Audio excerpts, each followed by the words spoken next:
La révélation des cieux au monde a commencé. 27 avril 2021. Kat Kerr est une prophète de Dieu issue d'une famille dont les membres ont consacré leur vie à Christ depuis 7 générations.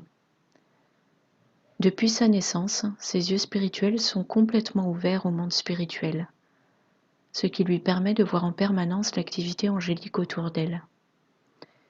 Elle voit donc nos anges gardiens, les saints anges de toutes les hiérarchies et tribus, les hôtes des armées célestes et également les forces de l'ennemi, les anges et autres créatures déchues. Elle a aussi la capacité d'anticiper les événements et apercevoir le futur. Ces dons font d'elle une prophète visionnaire. Kat a reçu une mission très spéciale et unique en son genre. En effet, Dieu le Père a donné à Kat Kerr le qualificatif de révélateur, car il l'a choisi et mandaté pour révéler les cieux à la terre, à l'humanité, afin de préparer le corps de Christ à l'entrée dans l'ère du royaume. Il l'a donc chargé de nous apprendre la culture des cieux, c'est-à-dire à vivre sur terre comme au paradis, où absolument toute grâce est disponible pour ses enfants. À cette fin, elle a été enlevée plus d'1 millier de fois dans les cieux en l'espace de 25 ans et a eu l'occasion de visiter toutes sortes d'endroits et d'attractions extraordinaires au paradis. Elle y a aussi reçu des explications et révélations de la bouche de Jésus et du Père même. Voici la traduction d'un extrait de son second livre intitulé Revealing Heaven, publié en 2010. Pendant l'une de mes nombreuses visites à la chambre du trône, on m'a montré une chose fascinante, appelée le calendrier chronologique de Dieu. Il était encastré dans le sol, de sorte que vous pouvez marcher dessus et plonger vos regards dans l'éternité, en regardant au commencement la création des cieux et la terre en Genèse 1:1, jusqu'à la fin du temps et de l'espace en Apocalypse 22, la création d'une nouvelle terre. Il y avait une balise ou borne dans la chronologie à chaque fois que Dieu avait prévu d'intervenir par une action ou un événement divin sur la terre. On m'a expliqué, le Seigneur lui-même ou les anges qui escortent Kat lors de ses visites au paradis, que ces interventions avaient lieu à chaque fois que le temps, pour une chose donnée, était arrivé à sa complétion. Par exemple, une complétion de temps avait été atteinte lorsque Adam et Ève ont été créés, lorsque Christ est né, une autre lorsqu'il a commencé son ministère, et d'autres moments tels que l'expérience des disciples dans la chambre haute, le réveil de Azusa Street, etc. Il s'agissait dans chaque cas d'événements divins sur le calendrier chronologique de Dieu, et en tant que tels, rien ni personne ne peut les empêcher d'avoir lieu. Nous sommes à l'aube d'un tel événement sur Terre, et la balise indique « Invasion du paradis des cieux / Joël 2 ». Il s'agit du sujet de conversation le plus discuté et omniprésent dans les cieux, l'invasion de la Terre. Sur Terre, il s'agit de ce que les gens appellent communément le grand réveil, la pluie précoce et tardive, la restauration de toutes choses, le temps des plus grandes œuvres, voir Jean 14,12, et le dernier grand mouvement de Dieu. Et j'ajouterai le retour de l'âge d'or. Comme c'est un événement divin, aucun démon, aucun homme, ni aucun gouvernement ne peut l'empêcher d'arriver. Des millions d'anges en service pour apporter la guérison, des anges guérisseurs, sont en train d'être formés pour participer au déstockage des entrepôts célestes où sont conservés tous les organes et membres du corps humain. Ces derniers vont être délivrés sur terre au cours de la récolte d'âmes qui aura lieu en cette saison, pour soigner les gens et restaurer les estropiés, et même pour ceux qui se sont mutilés pour changer d'identité sexuelle. Le Père m'a donné des visions ouvertes de ce qui doit avoir lieu pendant cette période sur terre. Dans les cieux, ils appellent cela une habitation de Dieu avec les siens sur terre, plutôt que de dire que son esprit va venir nous rendre visite. Le Père va envoyer son esprit par vagues gigantesques de son amour dans le cœur de chaque personne. Voir Joël 2, sur toute chair. Les croyants vont commencer à s'aimer les uns les autres, et les pasteurs de différentes dénominations vont commencer à se faire confiance. De nombreux chrétiens vont commencer à opérer des miracles renversants, dont la terre n'a encore jamais fait l'expérience. Dieu va même permettre que ses anges et créatures, les hôtes des armées célestes, soient photographiés et filmés, montrés à la télé, sur Internet, dans les magazines et les journaux. Des gens vont réclamer aux médias de montrer ces rencontres célestes et ces miracles divins, car ils vont se produire de partout. J'ai pu observer en vision que pendant cette époque, un croyant sera à même de marcher à travers tout un hôpital sans même toucher les poignées de porte des chambres, et que tous les patients seront guéris en raison de la gloire dont ils irradieront. J'ai observé également que l'autorité d'un croyant va devenir très puissante à mesure que chacun reçoit la compréhension de qui il est en Christ, qu'il marche dans la sainteté et apprend à délivrer l'onction qui est en lui. Voir 1 Jean 2, 27.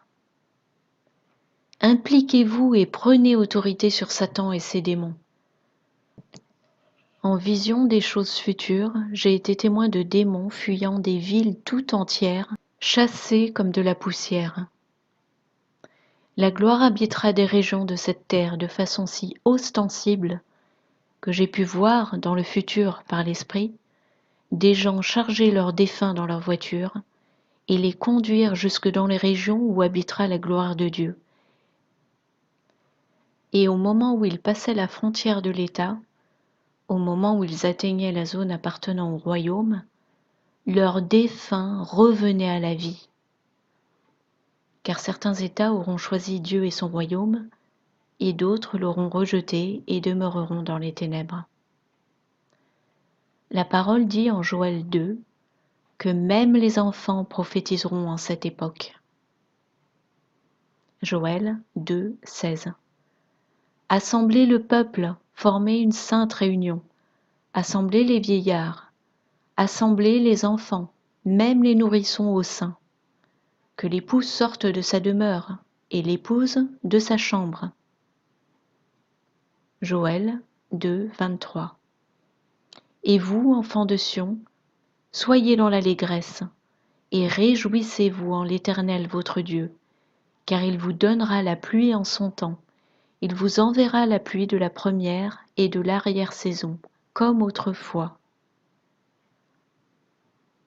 Alors levez-vous et revendiquez ce que Dieu nous indiquait lorsqu'il a déclaré « Faisons l'homme à notre image et selon notre ressemblance ». Cela signifiait leur image, c'est-à-dire leur corps, et leur apparence intérieure, c'est-à-dire leur esprit. La parole dit que nous sommes le temple de l'Esprit Saint et la plénitude de la divinité sous une forme corporelle. Colossiens 2, 9 et 10. Car en lui habite corporellement toute la plénitude de la divinité. Vous avez tout pleinement en lui, qui est le chef de toute domination et de toute autorité. Éphésiens 1, 3. Béni soit Dieu qui est le Père de notre Seigneur Jésus-Christ, qui nous a bénis de toute bénédiction spirituelle dans les lieux célestes en Christ. Psaume 82, 6. J'avais dit, vous êtes des dieux, vous êtes tous des fils du Très-Haut. Jean 10, 34. Jésus leur répondit: N'est-il pas écrit dans votre loi, j'ai dit, vous êtes des dieux? 1 Corinthiens 6, 17. Mais celui qui s'unit au Seigneur est un seul esprit avec lui. Alors nous devons commencer à vivre en y croyant vraiment. Mettez vos vies en ordre et purifiez-vous par la repentance. Il n'y a pas de méchanceté, de peur, de maladie, de stress, d'indécence dans l'image de Dieu. Il ne devrait donc pas y en avoir dans la nôtre. Commencez à prononcer des paroles positives qui amènent la vie, pour vous et pour tous. Dites des paroles que Dieu lui-même dit, et non pas des paroles que l'homme dit. Vivez selon les lignes de conduite établies par Dieu, et non pas celles du monde.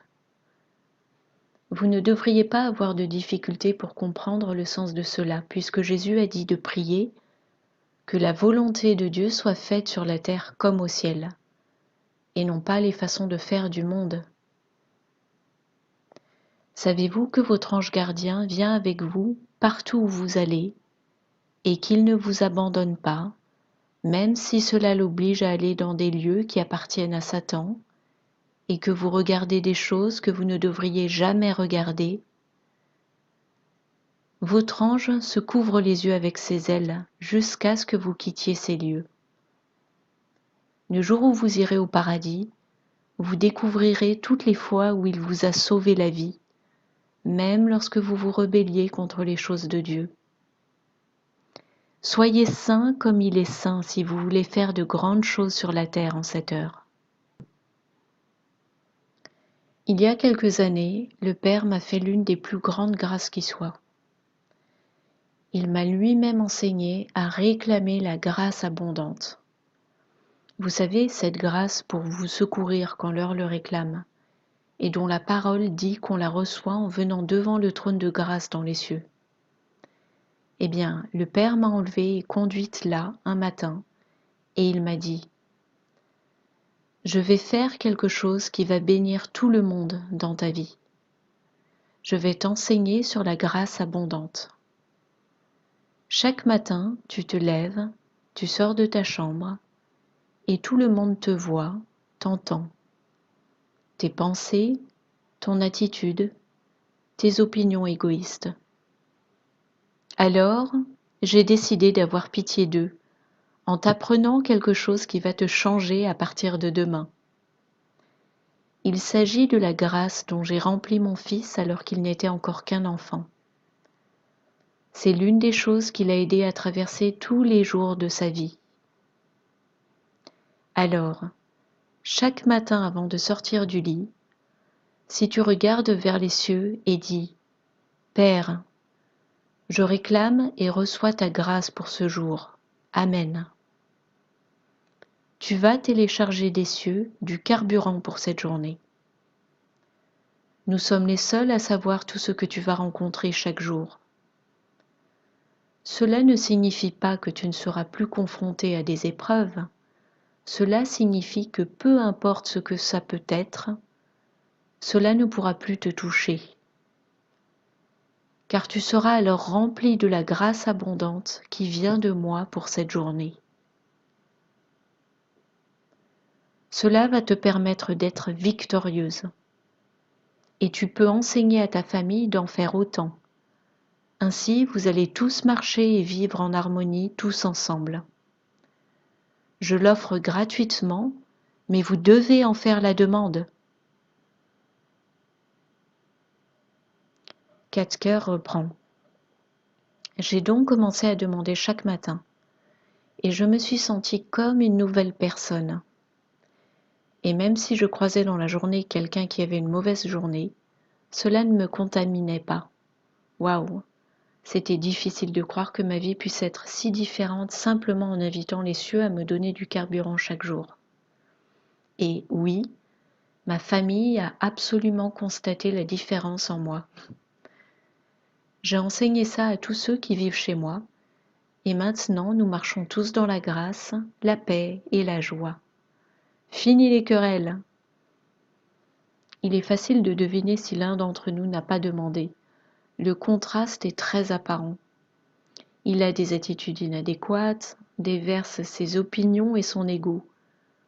Alors on se tourne vers lui et on lui dit « Va donc demander de la grâce ». Et une fois qu'il ou elle l'a fait, ça les change. Je souhaite mettre au défi chacun. Demandez de la grâce chaque matin.